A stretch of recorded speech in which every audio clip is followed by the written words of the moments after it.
नमस्कार मंडळी, P D Marathi न्यूजमध्ये आपले स्वागत आहे. आज आपण भेटणार आहोत एका अशा तरुणाला ज्याने आपल्या वयाच्या फक्त 19व्या वर्षी ते साध्य केले जे साध्य करण्यासाठी लोकांना संपूर्ण आयुष्य लागते. देवव्रत महेश रेखे फक्त 19 वर्षाचा, पण त्याने केलेले काम जगभर चर्चेत आहे. कारण या मुलाने केले आहे दंडक्रम पारायण, वेदांमधील सर्वात कठीण, अत्यंत अभ्यासू आणि शिस्तीच्या परीक्षेत उतरणारा एक पवित्र क्रम. आजची ही रिपोर्ट एक युक्तिकाची कथा आहे, श्रद्धा, तपश्चर्या आणि जिद्दीची कथा.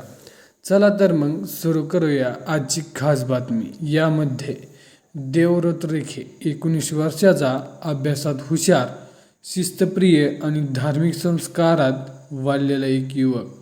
त्याच्या घरात लहानपणापासून वेद, संस्कृत आणि पौराणिक परंपरांचा वारसा होता.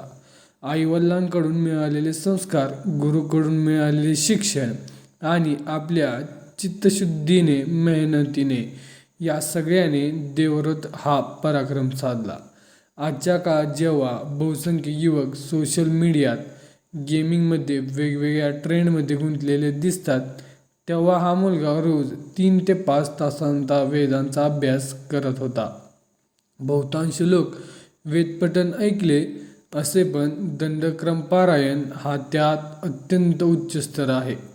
दंडक्रम म्हणजे काय असते? यामध्ये वेदांतील मंत्रांना विशेष पद्धतीने एकाखाली एक दांड्यासारख्या रचनेत जोडले जाते. प्रत्येक मंत्रांचा उच्चार, स्वर मात्र कणभरही चुकता कामा नये. संपूर्ण पारायण करताना श्वास, आवाज, गती, ताल, स्वर सगळ्यांचा नियंत्रण असणे आवश्यक. ही साधना मानसिक आणि शारीरिक दोन्ही प्रकारात खूप कठीण असते. का कठीण आहे हे पारायण? यामध्ये अभ्यासासाठी किमान 5 ते 6 वर्षांचा अनुभव लागतो.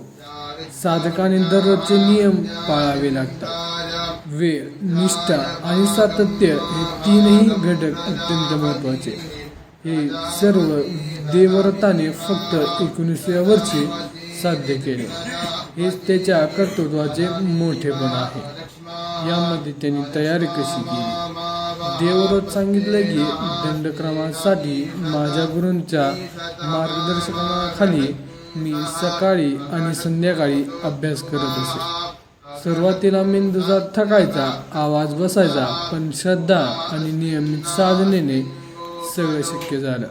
त्याने 1 वर्ष संपूर्णपणे या पारायणाच्या तयारीसाठी दिले. रोज सकाळी 4:30ला उठणे, 2 तास संस्कृत पठणाचा सराव, दुपारी अर्थ व स्वरसृष्टीचा अभ्यास, संध्याकाळी पुनरावृत्ती. याला आपण तपश्चर्या म्हणू शकतो. या पारायणाच्या दिवसांचा प्रसंग म्हणजे पारायणाच्या दिवशी मंदिर परिसरात वेगळाच माहोल होता. शेकडो भाविक जमले होते, गुरुजन उपस्थित होते, वेदघोषाचा नाद वातावरणात दरवळत होता. युवकाची तणावमुक्त, शांत व एकाग्र अवस्था सर्वांना आश्चर्यचकित करत होती. देवव्रताने संपूर्ण पारायण शांतपणे, स्वरसिद्धीसह पूर्ण केले. शेवटी गुरुजनांनी त्याला आशीर्वाद केले आणि उपस्थितांच्या टाळ्यांचा कडकडाट झाला. या घटनेवर अनेक प्रतिष्ठित व्यक्तींनी प्रतिक्रिया दिली. गुरुजनांच्या मते अशा वयात दंडक्रम पारायण करणे अत्यंत कौतुकास्पद. धर्मगुरूंची प्रतिक्रिया. यामध्ये युवकांनी धर्म, संस्कृती आणि परंपरा जपण्याचा हा आदर्श मार्ग आहे. स्थानिक नागरिक म्हणतात, आजच्या पिढीमध्ये असा अभ्यास क्वचितच दिसतो. सोशल मीडियावर या मुलांनाही व्हिडिओ क्लिप व्हायरल होत आहे. लोकांनी त्याच एकाग्रतेचे आणि वेदपठणातील कौशल्याचे कौतुक केले आहे. या बातमीचा सर्वात मोठा संदेश, वय काही असो, मेहनत, शिस्त आणि निष्ठा असेल तर कोणतेही कठीण काम सहज साध्य करता येते.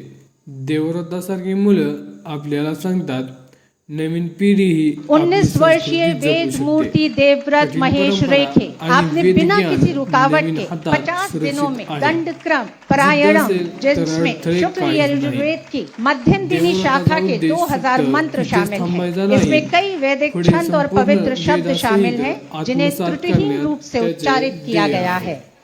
संस्कृत व वेदज्ञान शिक्षण देण्यासाठी भविष्यात स्वतःचा गुरुकुल सुरू करण्याचे स्वप्न, जागतिक पातळीवर भारतीय वेद संस्कृतीचा प्रसार करण्याची त्यांनी इच्छा व्यक्त केली.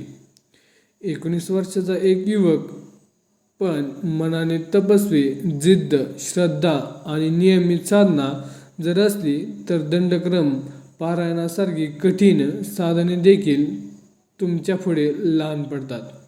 देवव्रत रेखे सारखी तरुण पिढी भारताच्या आध्यात्मिक आणि सांस्कृतिक भविष्याला उज्ज्वल दिशा देत आहे. हीच आनंदाची गोष्ट. आपल्याला ही कथा कशी वाटली? अशा प्रेरणादायी बातम्या आणण्यासाठी पेडी मराठी न्यूजला लाईक, शेअर आणि सबस्क्राईब नक्की करा. मी आहे तुमचा रिपोर्टर. पुन्हा भेटूया. धन्यवाद.